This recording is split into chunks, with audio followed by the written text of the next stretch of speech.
বনি ইসরাইলের একজন আবেদ ছিল, নাম জুরাইজ। নাম কি? বুখারীর বর্ণনা, প্রামাণ্য বর্ণনা আপনাদেরকে শোনাচ্ছি। জুরাইজ সে একজন অনেক বড় আল্লাহর ওলি। তাহাজ্জুদের নামাজ পড়তো রাতে। তাহাজ্জুদের নামাজ ছাড়া আল্লাহর ওলি হওয়া যায়? কথা বলেন। এ আল্লাহর ওলি জুরাইজ থাকতেন পাহাড়ের উপর। পাহাড়ের উপরে তাহাজ্জুদের নামাজ পড়ছেন। ইন দা মিন টাইম ওনার মা ওনাকে ডেকেছে, ইয়া জুরাইজ আশিবনি ময়া, পানি খাওয়া। জুরাইজ মনে মনে ভাবে, হায় হায়, নামাজের মধ্যে দাঁড়ালাম, এখনই মায়ের তৃষ্ণা লাগলো, কি করব? মায়ের ডাকে সাড়া দেব নাকি নামাজ চালিয়ে যাব? জুরাইজ মনে মনে ভাবে, কিছুক্ষণ পরে যে মাকে পানি খাওয়াবো, আগে নামাজটা পড়ি। কিছু সময় পর তার মা আবার ডাক দিল, ইয়া জুরাইজ। জুরাইজ আবার বিপদে পড়ে যায়, হায় হায়, কি করব? নামাজ পড়বো নাকি মারে পানি খাওয়াবো? আবার সিদ্ধান্ত নিল, না না, নামাজটা শেষ করে যাব। 3 বার ডাকার পরে জুরাইজ নামাজের কারণে মায়ের ডাকে সাড়া দেয় নাই। মায়ের মনের মধ্যে দুঃখ লেগেছে, মা তার মনে কষ্ট পেয়েছে। মুহূর্তের মধ্যে মা 2টা হাত তুলে আল্লাহর কাছে বদদোয়া দিয়েছে। কবুল করে নিয়েছে কে? ওই যে বলছি, মায়ের দোয়াও কবুল, বদদোয়া। এটা কি মুফাসসিরে কোরআন নাকি হাফেজ না মাওলানা না আল্লাহর ওলি, ইট ডাজন্ট ম্যাটার। ওইটা কোনো বিষয় না। দোয়া করলেও কবুল, বদদোয়া তো কবুল। চিল্লায় কর ঠিক কি না?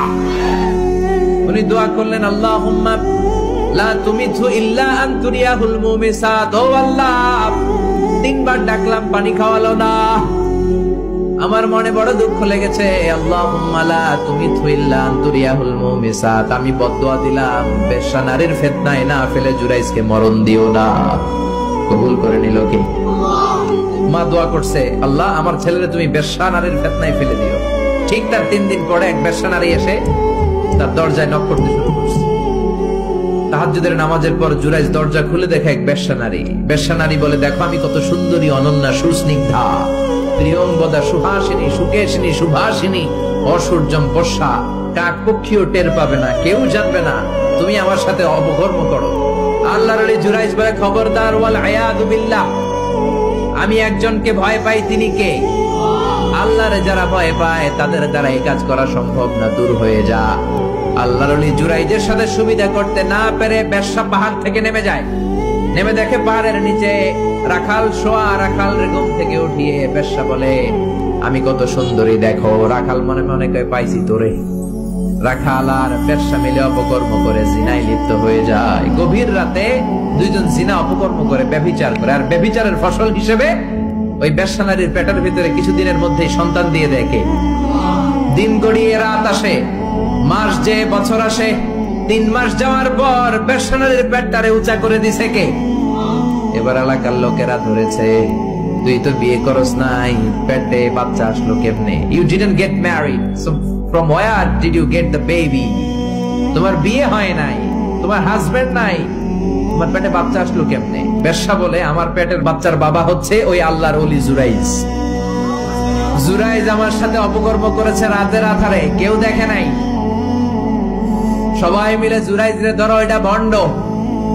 কথাটা হাসানা মিসা? কত পার্সেন্ট মিসা? সবাই কয়, হায় হায়, এতদিন ভাবতাম আল্লাহর ওলি, এখন দেই ভণ্ড। দিনের বেলা তুমি জুব্বা পরো, তোমার কাছে পানি পড়ার জন্য যাই, আর রাতের বেলা অপকর্ম। আজকে তোর ভণ্ডামি ছুটাম। উপর মে পাক সাফ, আন্দার মে খালাত মালাত। উপর দিয়া তুমি অনেক ভালো জুরাইজ, ভিতরে তোমার এত গোলমাল। উপর দিয়া ফিটফাট, ভিতর দিয়া সদরঘাট। আজকে তোর সদরঘাট বের করো। সবাই লাঠি সোটা নিয়ে তার গির্জা ভাঙতে গিয়েছে। গির্জা ভেঙে মাটির সাথে মেশাকা, গলার ধরে টেনে হিচড়ে জমিনে নামানোর পরে জুরাইজ বলে, কি অপরাধ করলাম? ওইটাই তো কইলি না, মারস কেন? কই, তুই একটা ভণ্ড। তুই কি? জুরাইজ বলে, কি অপরাধ করেছি বলো? সবাই বলে, তুমি আল্লাহর ওলি সেজে বসে আছো, জুব্বা পরে ভাব ধরেছো, রাতে রাতারে অপকর্ম করেছো। এই বেশ্যা নারীকে তুমি গর্ভবতী করেছো। এই বেশ্যা নারীর পেটের ভেতরে যে সন্তান, এইটার বাবা হইলি তুই জুরাইজ। জুরাইজ কই, খাইছি, কি বিপদে বললাম, আমি তো চিনি নাই বেশ্যাকে। জুরাইজ বলল, ঠিক আছে, কি করবা? সবাই কয়, তোর ডেথ পেনাল্টি, মৃত্যুদণ্ড। কি দণ্ড? যুগে যুগে মৃত্যুদণ্ড আছে না নাই? মৃত্যুদণ্ড। এখনই তোমার শিরোচ্ছেদ করা হবে। জুরাইজ বলে, ঠিক আছে, শিরোচ্ছেদ করবার সমস্যা নাই। শিরোচ্ছেদ করার আগে 2 রাকাত নামাজ পড়ার অনুমতি দাও। কয় রাকাত? আল্লাহর ওলি জুরাইজ চোখের পানি ছেড়ে 2 রাকাত নামাজ পড়ে আল্লাহর ডেকে বলে, আল্লাহ তুমি যদি এক হও, তুমি যদি কাদের হও, তুমি যদি সব ক্ষমতার মালিক হও, আজকে এই বেশ্যার পেটের বাচ্চাটার ইঙ্গিত করে একটা প্রশ্ন করব, তুমি পেটের বাচ্চার মুখের জবান খুলে দিবা। আল্লাহ পারে? এই ছোট্ট বাচ্চার জবান খুলে দিতে পারবে? এত ক্ষমতা আল্লাহর। হাজার হাজার মানুষ দাঁড়িয়ে আছে। 2 রাকাত নামাজের পর জুরাইজ বেশ্যারে ডেকে বলে, বেশ্যা দিকে আয়, তোর পেটের বাচ্চার বাবাকে আননে। জুরাইজ কয় সর্বনাশ।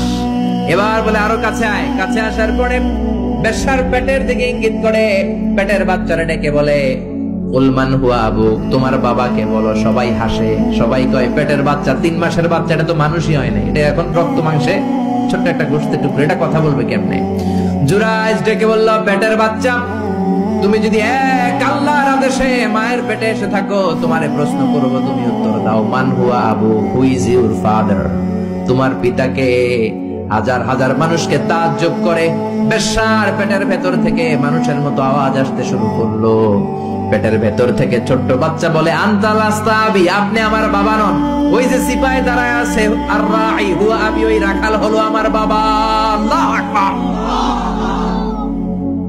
সবাই বলে, জুরাইজ তুমি তো ভণ্ড না, আসলে আল্লাহর ওলি, আমাদেরকে মাফ করে দাও, তোমার গির্জা আমরা স্বর্ণ দিয়ে বানায় দেব। জুরাইজ বলে, স্বর্ণ দিয়ে বানানোর দরকার নাই, মাটি দিয়ে বানায় দিলেই চলবে। ও মিয়া, এত বড় আল্লাহর ওলি, উনিও মায়ের বদদোয়া থেকে রেহাই পায় নাই। বুঝতে পেরেছেন? মায়ের বদদোয়ার কারণে অপদস্থ হওয়া লেগেছে। চিল্লায় বলেন ঠিক কিনা?